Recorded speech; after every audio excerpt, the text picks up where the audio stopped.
also been working relentlessly, stopping the killing in Ukraine. I thought that would be, of the 7 wars that I stopped, I thought that would be the easiest because of my relationship with President Putin, which had always been a good one. I thought that was going to be the easiest one. But you know, in war, you never know what's going to happen. There are always lots of surprises, both good and bad. Everyone thought Russia would win this war in 3 days, but it didn't work out that way. It was supposed to be just a quick little skirmish. It's not making Russia look good. It's making them look bad. No matter what happens from here on out, this was something that should have taken a matter of days, certainly less than a week. And they've been fighting for 3.5 years and killing anywhere from 5,000 to 7,000 young soldiers, mostly soldiers, on both sides, every single week, from 5,000 to 7,000 dead young people, and some in cities, much smaller numbers, where rockets are shot, where drones are dropped. This war would never have started if I were president. This was a war that should have never happened. It shows you what leadership is, what bad leadership can do to a country. Look what happened to the United States, and look where we are right now in just a short period of time. The only question now is how many more lives will be needlessly lost on both sides. China and India are the primary funders of the ongoing war by continuing to purchase Russian oil. But inexcusably, even NATO countries have not cut off much Russian energy and Russian energy products, which, as you know, I found out about 2 weeks ago, and I wasn't happy. Think of it. They're funding the war against themselves. Who the hell ever heard of that one? In the event that Russia is not ready to make a deal to end the war, then the United States is fully prepared to impose a very strong round of powerful tariffs, which would stop the bloodshed, I believe, very quickly. But for those tariffs to be effective, European nations, all of you are gathered here right now, would have to join us in adopting the exact same measures. I mean, you're much closer to the city. We have an ocean in between. You're right there. And Europe has to step it up. They can't be doing what they're doing. They're buying oil and gas from Russia while they're fighting Russia. It's embarrassing to them, and it was very embarrassing to them when I found out about it, I can tell you that. They have to immediately cease all energy purchases from Russia. Otherwise, we're all wasting a lot of time.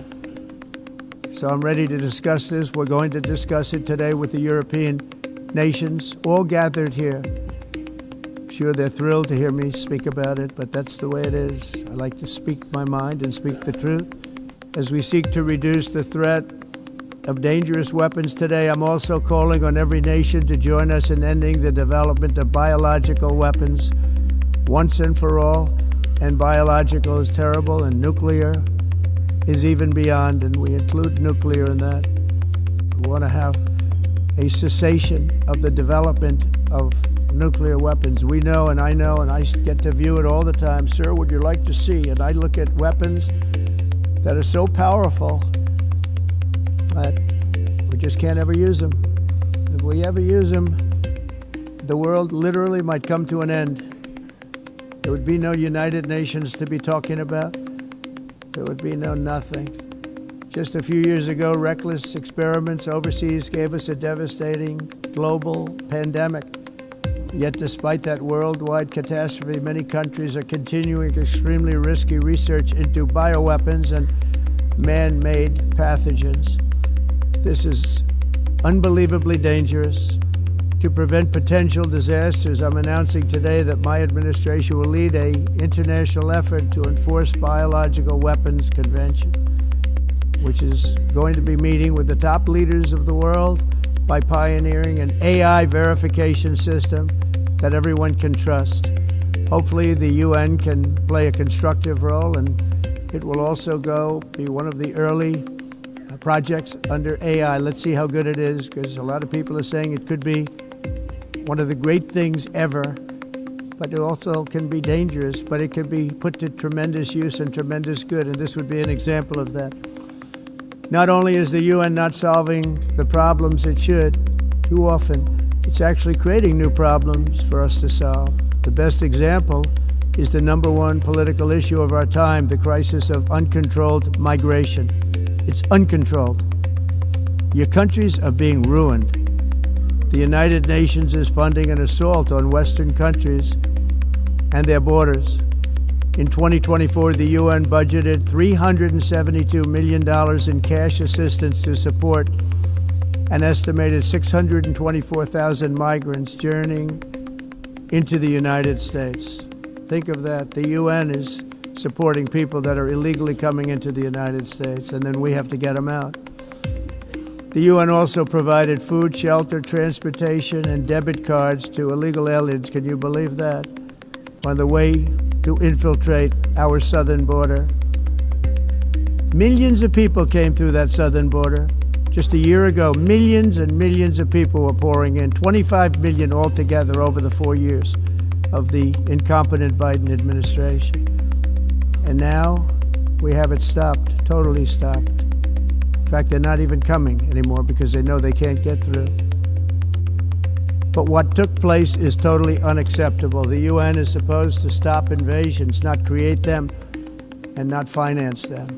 In the United States, we reject the idea that mass numbers of people from foreign lands can be permitted to travel halfway around the world, trample our borders, violate our sovereignty, cause unmitigated crime, and deplete our social safety net. We have reasserted that America belongs to the American people, and I encourage all countries to take their own stand in defense of their citizens as well. You have to do that because I see it. I'm not mentioning names. I see it, and I could call every single one of them out. You're destroying your countries. They're being destroyed. Europe is in serious trouble.